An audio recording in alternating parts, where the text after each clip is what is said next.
My name is David Chen, and I'm about to tell you how my own parents abandoned me when I needed them most, and how I made them pay for it 15 years later.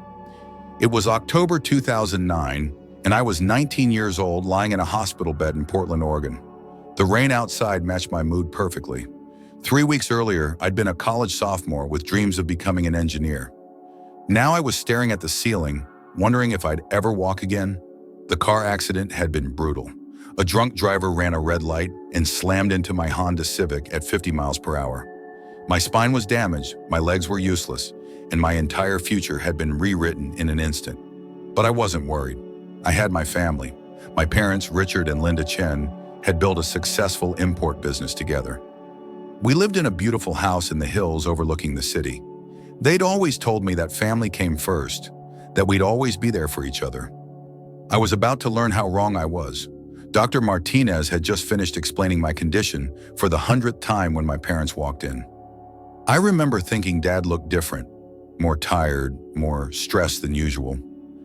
Mom wouldn't even look at me directly. "David," Dad said, straightening his expensive tie, "we need to talk about your future." My future? I laughed, though nothing felt funny. Doc says with physical therapy and the right equipment, I might be able to regain some mobility. It'll take time, but that's just it, Mom interrupted, her voice barely above a whisper. "We can't provide that kind of care at home." I felt my stomach drop. "What do you mean?" Dad pulled out a folder from his briefcase. Even lying in that hospital bed, I recognized his business demeanor. This wasn't my father talking to his son. This was a CEO making a difficult decision. "We've found a facility," he said. "Sunset Manor. It's a long-term care facility that specializes in spinal injuries. They have everything you need: physical therapists, occupational therapists, specialized equipment, a nursing home." The words came out as a croak. "You want to put me in a nursing home?" "It's not a nursing home," Mom said quickly. "It's a rehabilitation center." "Linda," Dad said sharply, "let's be honest with the boy. David, this is permanent. The doctors have been clear about your prognosis. You're going to need full-time care for the rest of your life." I stared at them in disbelief. "I'm 19 years old. I'm your son. And you're just giving up on me?" "We're not giving up," Dad said. "We're being realistic. Do you have any idea what round-the-clock care costs? The specialized equipment? The modifications we'd need to make to the house?" "So this is about money?" "Everything is about money, David. That's a lesson you never learned, and maybe that's our fault. But we're not destroying our entire lives because of your accident." The words hit me like a physical blow. Mom started crying, but she didn't contradict him. "There's something else," Dad continued. "The business has an opportunity to expand into Southeast Asia. We're moving to Singapore next month." "Next month?" I felt like I was drowning. "You're leaving the country?" "The opportunity won't wait," he said. "And frankly, staying here to watch you deteriorate isn't helping anyone." I looked at Mom, desperate for her to say something, anything, that would make this right. She was sobbing now, but when she spoke, her words shattered what was left of my heart. "I can't watch you like this, David. I can't watch my son waste away in a wheelchair. It's too hard." "So you're both just walking away?" Dad closed his briefcase with a sharp snap. "We've made arrangements for your care. The insurance will cover 18 months at Sunset Manor. After that, you'll qualify for state assistance." "State assistance?" I couldn't believe what I was hearing. "You're going to let the government take care of your son?" "You're an adult now, David. It's time you learned to take care of yourself." That's when I realized the truth. My parents weren't just abandoning me. They were relieved to have an excuse to do it. All those years of family first had been lies. When push came to shove, I was just an inconvenience to be managed. 3 days later, an ambulance transported me to Sunset Manor. It was a dreary place. Beige walls, the constant smell of disinfectant, and the sound of wheelchairs rolling across the linoleum floors. My room was small and sterile, with a view of the parking lot. Mom and Dad visited once before they left for Singapore. They brought me a few personal items from my childhood bedroom, some books, a photo of us from a family vacation, and my laptop computer. "We'll stay in touch," Mom promised, though we all knew it was a lie. "Take care of yourself, son," Dad said, shaking my hand like I was a business associate. And then they were gone. I spent the first month in complete despair. The other residents were mostly elderly people with dementia or terminal illnesses. The staff was overworked and underpaid. The food was terrible, and the rehabilitation program was a joke. 30 minutes of basic exercises 3 times a week. But something happened during that second month that changed everything.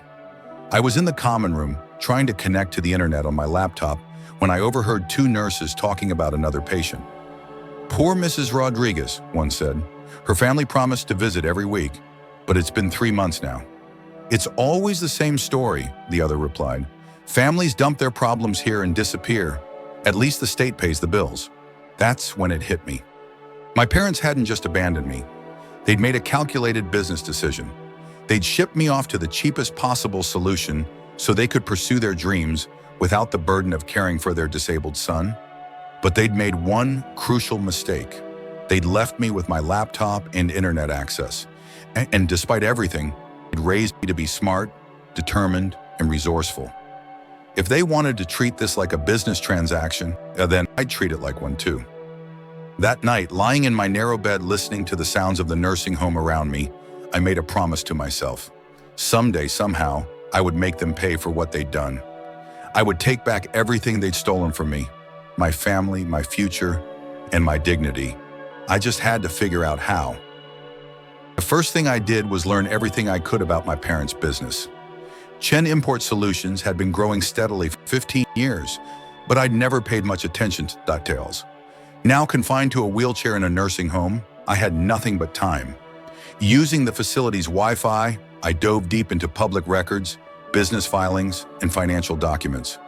What I discovered shocked me. The company wasn't just successful, it was thriving. My parents' move to Singapore wasn't just about expansion, it was about positioning themselves to become major players in the Asian import market. Meanwhile, I was surviving on state assistance and counting quarters to buy candy bars from the vending machine.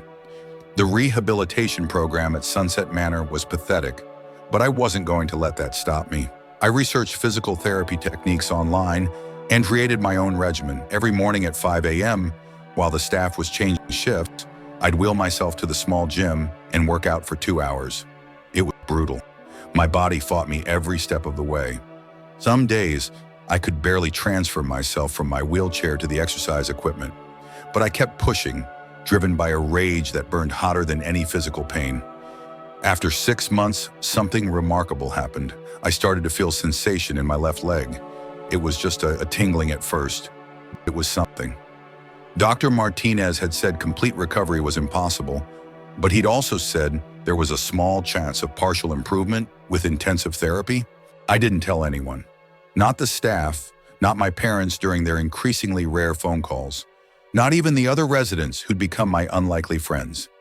This was my secret, my hope, my weapon. While my body slowly healed, my mind was getting sharper. I enrolled in online courses, business administration, accounting, computer programming. The state assistance program had an education component that nobody bothered to tell me about. I qualified for free tuition at the local community college, as long as I took classes online. The nursing home staff thought I was just killing time. They had no idea I was building an arsenal. By my second year at Sunset Manor, I'd earned an associate degree in business administration with a 4.0 GPA. I'd also regained significant feeling and movement in both legs. I still needed the wheelchair most of the time, but I could stand for short periods and take a few steps with assistance. More importantly, I discovered something that would change everything. During one of my deep dives into Chen Import Solutions' financial records, I found something interesting. The company's articles of incorporation listed 3 shareholders: Richard Chen, 51%, Linda Chen, 39%, and David Chen, 10%. I owned 10% of my parents' company, and they'd completely forgotten about it. The shares had been gifted to me on my 18th birthday as part of some tax planning strategy Dad's accountant had recommended. At the time, it seemed like a meaningless gesture, just some paperwork that would help them reduce their tax burden. But now those shares were worth over $2 million, and my parents had been treating me like I didn't exist. I contacted a lawyer, Jessica Walsh, a sharp young attorney who specialized in corporate law. She agreed to represent me on a contingency basis after I explained my situation. Her initial review of the documents confirmed what I'd suspected. My parents had been making major business decisions without consulting me or providing me with the financial reports I was legally entitled to receive as a shareholder. This is a clear violation of corporate governance, Jessica explained during our first meeting. As a shareholder, you have rights. They can't just ignore you because it's convenient. What can we do about it? We can demand full financial disclosure going back 5 years. We can require them to hold proper shareholder meetings. And if they've been mismanaging the company or misappropriating funds, she smiled, well, things could get very interesting. I authorized her to send the first letter in March 2012, almost 3 years after my parents had dumped me at Sunset Manor. The letter was professional but firm. It requested 5 years of financial records, notification of all major business decisions, and compliance with shareholder meeting requirements. The response came within a week. Dad called me for the first time in 8 months. David, what the hell is this letter about? Why are you causing problems? I'm not causing problems, Dad. I'm exercising my rights as a shareholder. Shareholder? He laughed. You own 10% of nothing. That was just a tax strategy. Nothing? According to the financial information I've been able to find, the company's worth about $20 million. That makes my stake worth $2 million.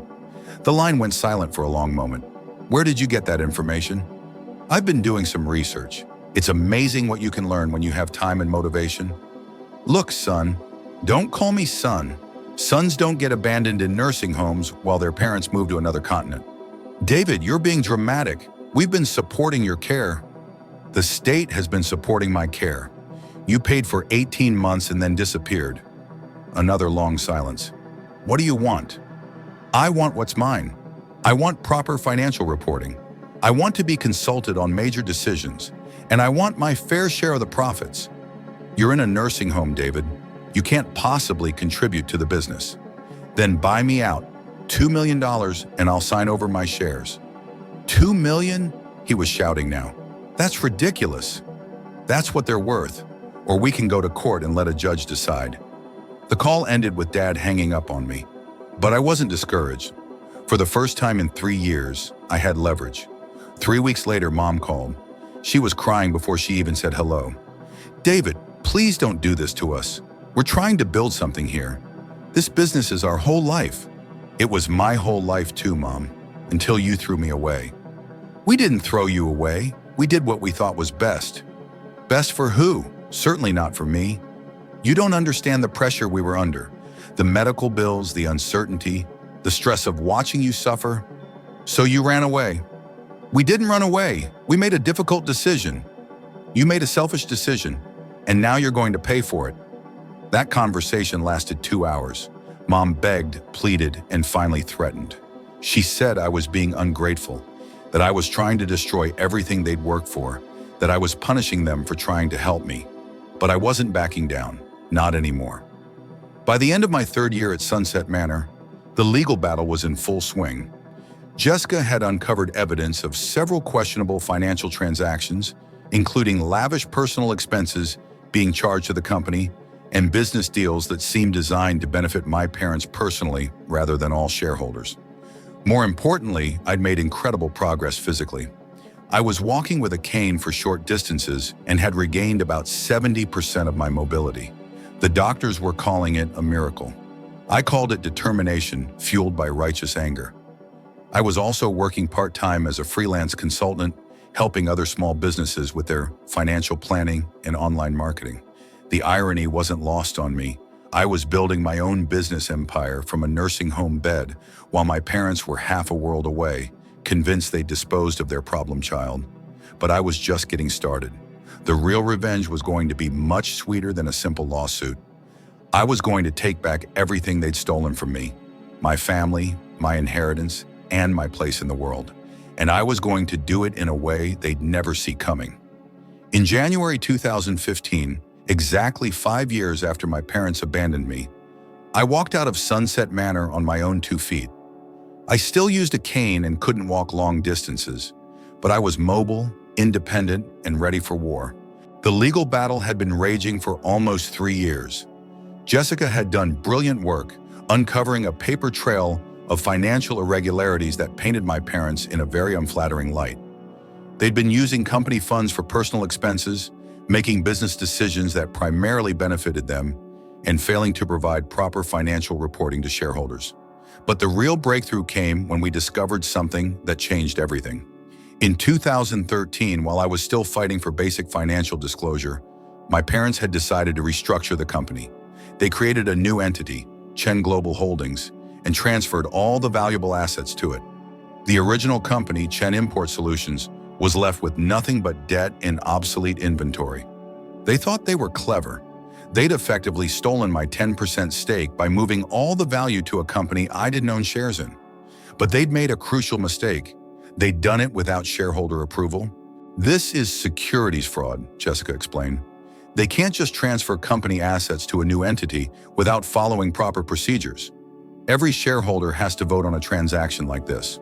What does that mean for us? It means we can void the entire transaction. Chen Global Holdings legally doesn't exist. All those assets belong to the original company, the one you own 10% of. The news got better. During the 5 years I'd been gone, Chen Import Solutions had grown exponentially.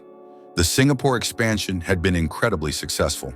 The company was now worth over $50 million, making my stake worth $5 million. But I wasn't interested in just taking my cut and walking away.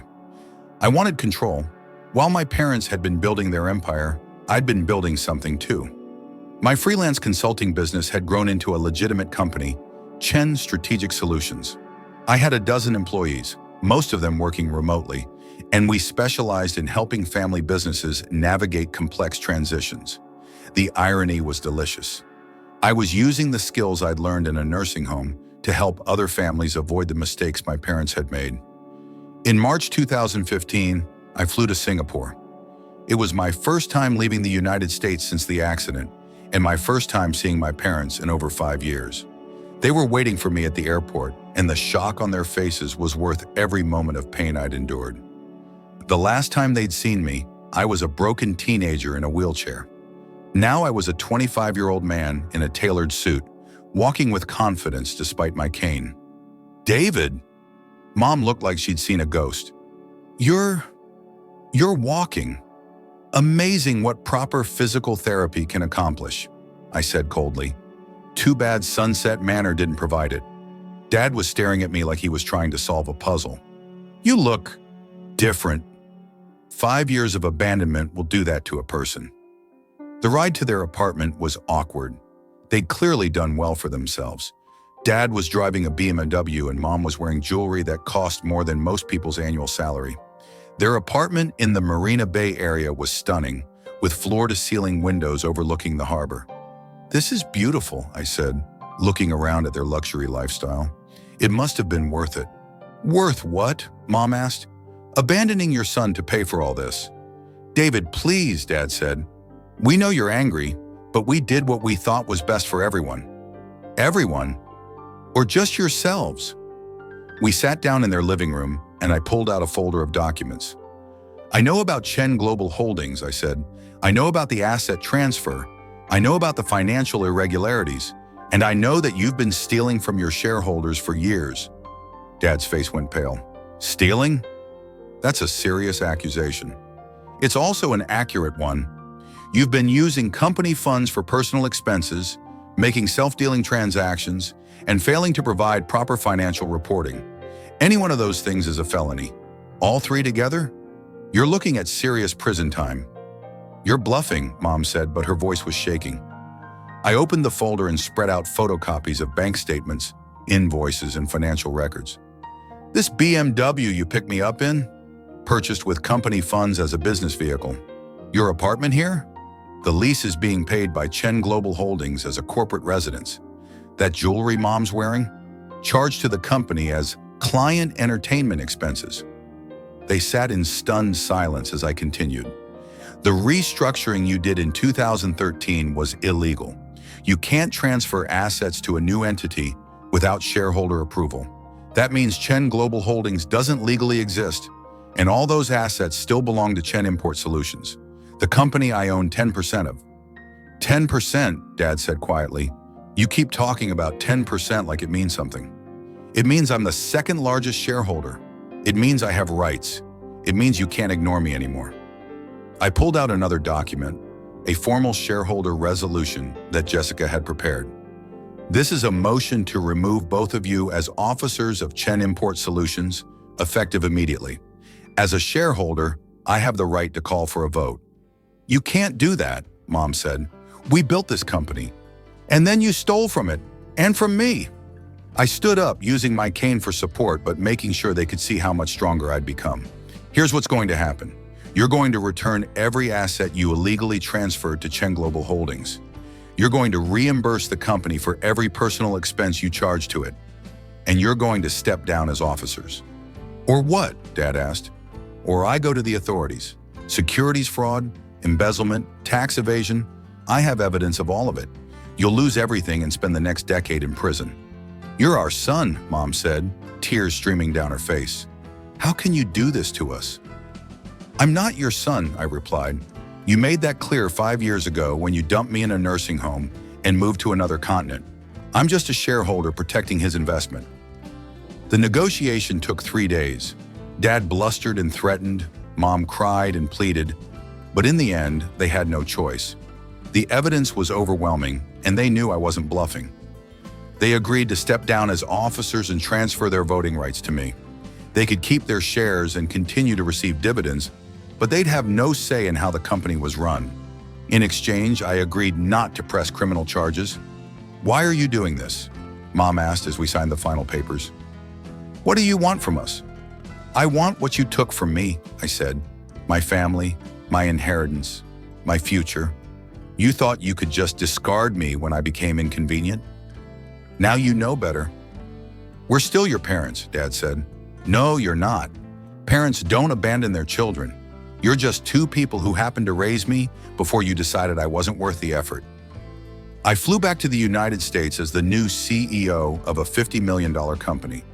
But the money wasn't the real victory. The real victory was watching my parents realize that the son they'd thrown away had grown into a man they couldn't control or intimidate. The real victory was knowing that every time they looked at their bank statements, they'd be reminded of what they'd lost when they chose their convenience over their child. But I still wasn't done with them. Taking control of Chen Import Solutions was just the beginning. Over the next 3 years, I transformed the company from a family business into a global empire. We expanded into new markets, developed innovative supply chain solutions, and built partnerships with major retailers across North America and Europe. By 2018, the company was worth over $200 million. My parents, who retained their shares but had no control, were receiving substantial dividend payments. They were wealthier than they'd ever been, but they had no power, no influence, and no respect from the business community. I made sure of that. Every trade publication article about the company's success mentioned how I'd built it after overcoming personal challenges and family adversity. Every speaking engagement I did at business conferences included the story of how I'd been abandoned by my parents and had to rebuild my life from nothing. I never mentioned them by name, but the business world is small. People knew who I was talking about. Meanwhile, I was rebuilding my personal life. I'd met Sarah Martinez, a physical therapist who'd helped me during my recovery. She was brilliant, compassionate, and completely unimpressed by my wealth. We'd been dating for 2 years, and I was planning to propose. I'd also reconnected with some of my old friends from college. Most of them were struggling with student loans and entry-level jobs, so I hired several of them to work for the company. It felt good to use my success to help people who'd actually cared about me. But there was still unfinished business with my parents. They'd been calling me regularly, trying to rebuild our relationship. They claimed they were sorry, that they'd made mistakes, that they wanted to make things right. But I could see through their act. They weren't sorry about what they'd done to me. They were sorry about what it had cost them. In December 2018, they flew back to Portland for the holidays. They wanted to see me, to meet Sarah, to be a family again. I agreed to have dinner with them, but not out of forgiveness. I had one final surprise for them. We met at a high-end restaurant in downtown Portland. They looked older, more tired than when I'd seen them in Singapore. Dad's hair had gone completely gray, and Mom had developed stress lines around her eyes. "David, you look wonderful," Mom said, hugging me awkwardly. "And this must be Sarah. We've heard so much about you." Sarah was polite but distant. She knew the whole story, and she had no patience for people who abandoned their children. "So," Dad said after we'd ordered, "we've been thinking about moving back to the States. Maybe we could work together again. I know I could be valuable to the company." "No," I said simply. "No? You're not working for my company. You're not moving back into my life.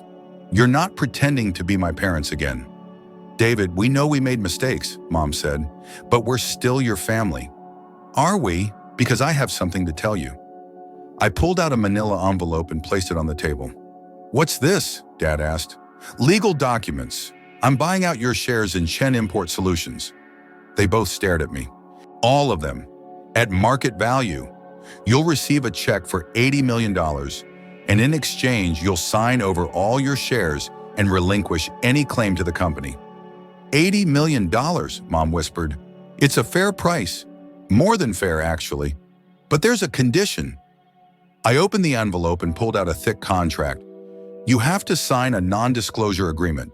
You can never publicly claim any credit for building the company. You can never tell anyone you're my parents. You can never contact me, Sarah, or anyone in my organization again."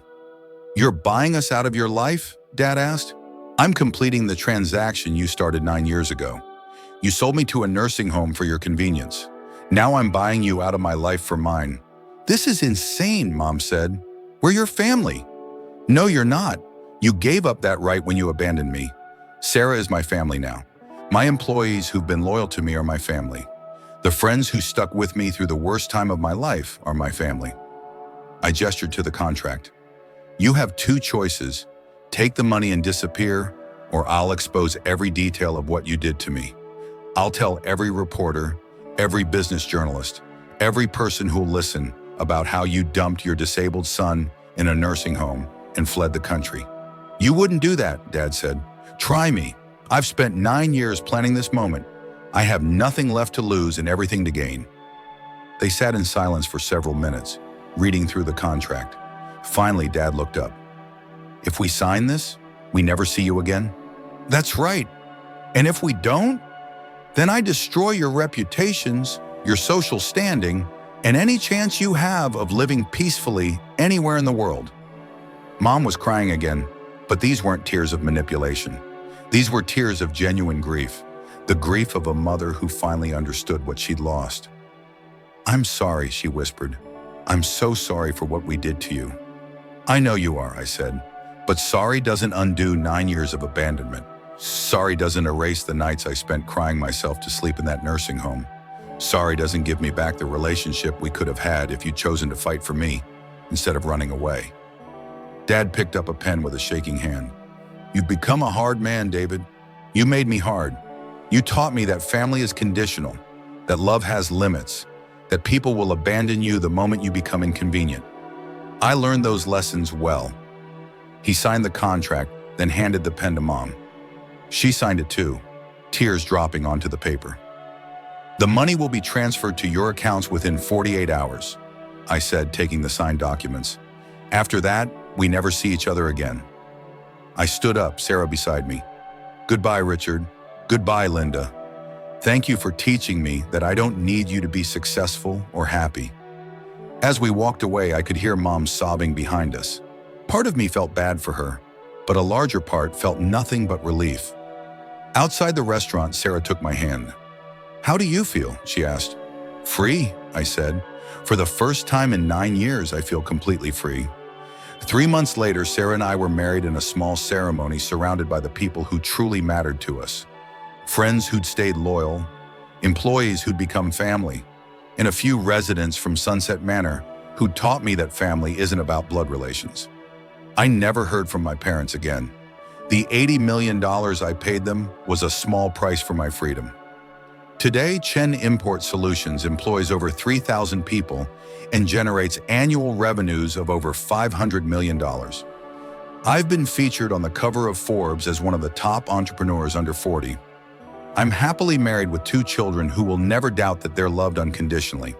But more importantly, I've learned that true family isn't about the people who raised you.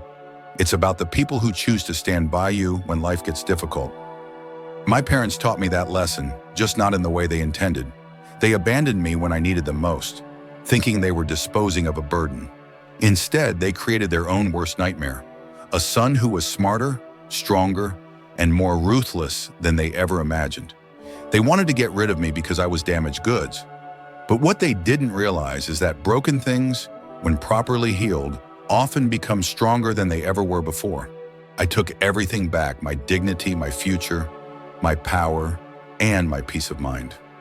And I did it without becoming the kind of person who abandons family when things get tough. That's the difference between us. When I had the power to destroy them completely, I chose mercy instead. I gave them financial security and a chance to disappear quietly. It's more than they gave me, but it's exactly what they deserved.